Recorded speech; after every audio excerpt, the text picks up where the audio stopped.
नमस्कार, आप सभी का स्वागत है श्री चैतन्य योग आश्रम के YouTube चैनल पर। आज हम अणि मांडव्य से जुड़ी हुई कथा के बारे में जानेंगे। प्राचीन काल में मांडव्य नाम के एक बड़े शांत, तपस्वी, तेजस्वी, तितिक्षु मुनि थे। उन्होंने शम दम के द्वारा मन और इंद्रियों को वश में कर लिया था। वे अपने आश्रम के द्वार पर एक वृक्ष के नीचे बैठकर तपस्या किया करते थे। उन्होंने मौन व्रत धारण किया था। एक हाथ ऊपर करके वे तपस्या किया करते थे। उन्हें अपने शरीर का भी भान नहीं रह गया था। एक बार कुछ चोरों ने मिलकर राजा के महल में चोरी की।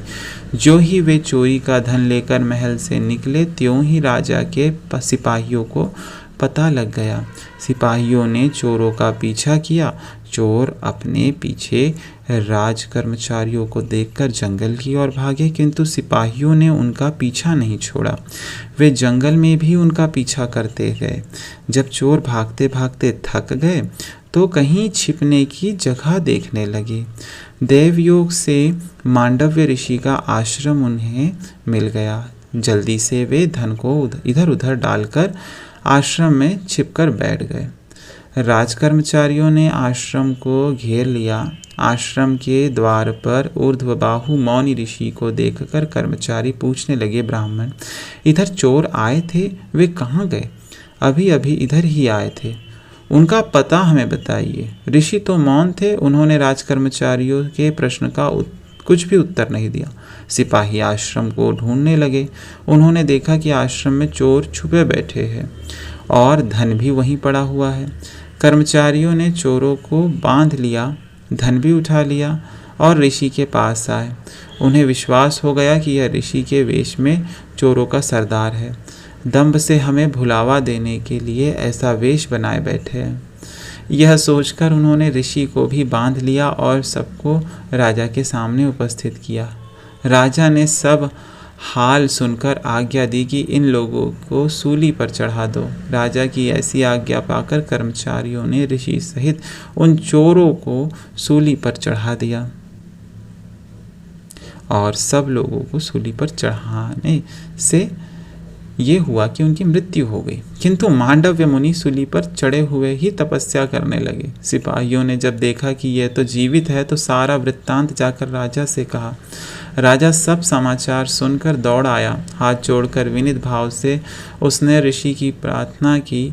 अपने अपराध को अज्ञान में किया हुआ बताकर ऋषि से बार बार क्षमा याचना की। ऋषि प्रसन्न हुए और उन्होंने राजा को क्षमा कर दिया। तब सूली को नीचे उतारकर राजा ने उस ऋषि के शरीर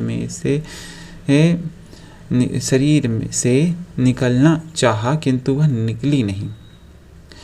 राजा बहुत घबराए। उन्होंने कोई उपाय सूझा नहीं। तब विवश होकर राजा ने सूली के फर को कटवा दिया।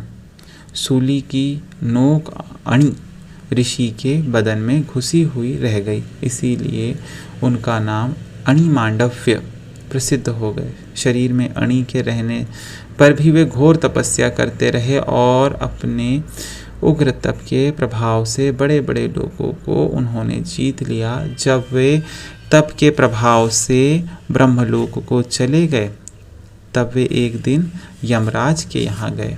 यमराज न्यायासन पर बैठे थे।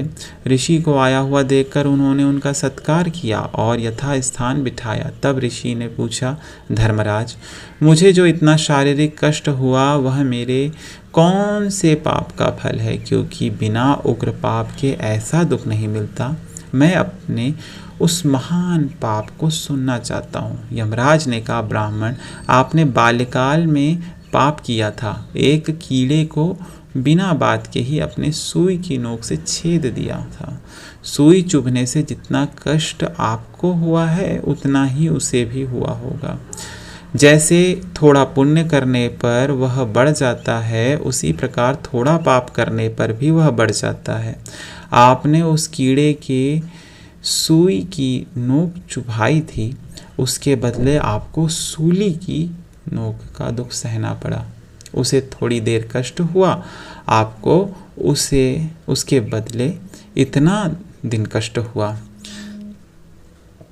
ऋषि ने पूछा, यह पाप मैंने कब किया था? यमराज ने कहा, तब आप बहुत छोटे थे। तब ऋषि ने कहा, जब मुझे पाप पुण्य का ज्ञान ही नहीं था, उस अवस्था में किए हुए पाप का आपने ऐसा घोर दंड दिया, तो मैं भी आपको श्राप देता हूँ कि आप पृथ्वी में शूद्र योनि में जन्म ग्रहण करेंगे।